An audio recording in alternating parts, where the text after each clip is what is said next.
গণ্যমান্য ব্যক্তি এখানে উপস্থিত আছে। মাঠে কিন্তু দর্শক কানায় কানায় পূর্ণ।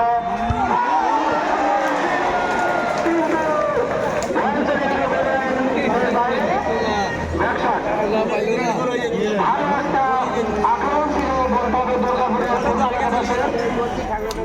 কোনো বিপজ্জনক নয়। ওখানে ব্যবসা করছে উদ্দেশ্য ছিল আলামিন, কিন্তু বল চলে গেল আবারও গোল লাইনের বাইরে।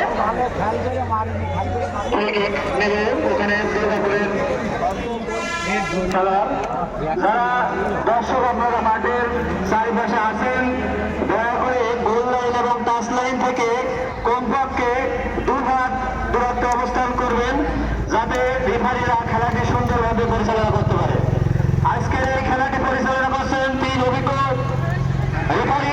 মধ্যমাঠে আছে জনাব বসির আহমেদ, বেজিয়াতলা আলী মাদ্রাসার শিক্ষক, এবং সহকারী হিসেবে আছে জনাব মোহাম্মদ মিজানুর রহমান ও আবু হাসান, কাশীপুর মাধ্যমিক বিদ্যালয়ের শিক্ষক। বল চলে গেল আবারও গোল লাইন অতিক্রম করে মাঠের বাইরে। শট লাউজানি